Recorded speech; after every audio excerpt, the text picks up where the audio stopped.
Rannad. See number 1.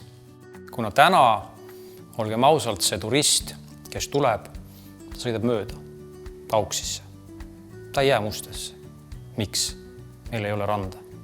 Mina peaks tegema, ma muudaks randa, et meil oleks korralik rand, et siis oleks võib-olla veel rohkem turiste, kes saaksid päikest võtta.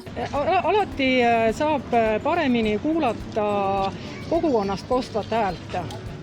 Et mis nagu kogukond altpoolt, kus nagu öeldakse alt ette paneb, et tegelikult sealt tuleb häid ettepanekuid ja ega siis nagu vallavalitsuses töötavad inimesed, nad ei suudagi nagu kõike head nagu välja mõtelda.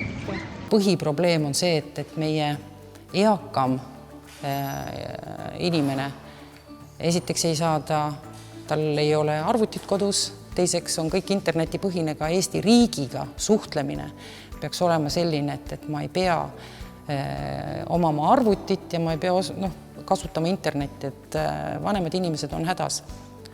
Mõned käivad siin, ütlevad, et ole hea, aita mul bussipilet osta, ma tahan Tallinnasse sõita. See tähendab seda, et juba bussipileti ostmine, elementaarne, igapäevane asi, mis peaks olema väga lihtne, on muutunud eakama inimese jaoks keeruliseks.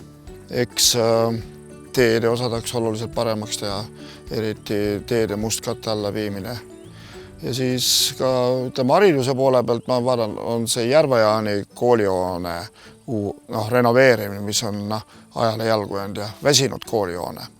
Ma arvan, et see on laiemalt iga Eesti piirkonna probleem, et selline suurema pildi taju, et igaüks vaatab oma nabaukku ja tegeleb justkui oma valla või piirkonna või regiooni arendamisega.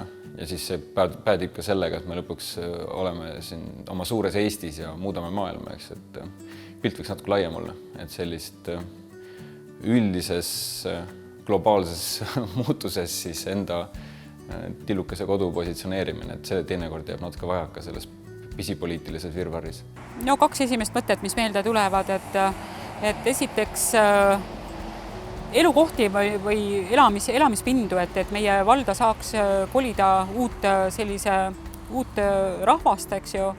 Et praegu nagu tundub, et see elamumajandus meil väga heal järjel ei ole või selline elukohtade valik.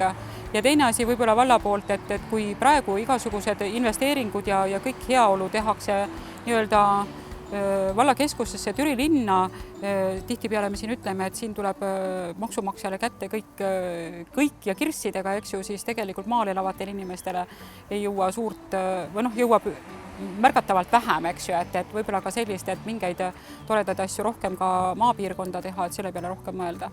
Eluolu parandamaks siin linnas oleks vaja rohkem koostööd teha. Kogukondadena aktiivsemad olla ja ametnikena enam kaasavamad, üksteist võimestavad. Ükski ettepanek ei tohiks tunduda hull ja teostamatu, kõik mõtted tuleks lauda tuua ja üheskoos läbi arutada. Kindlasti tuleb harjuda rohkem ka erinevate mõtetega ja erinevate arvamustega, sest üheskoos me suudame oma kodukoha teha alati tugevamaks ja elujõulisemaks ja meil kõigil on siin ka parem elada.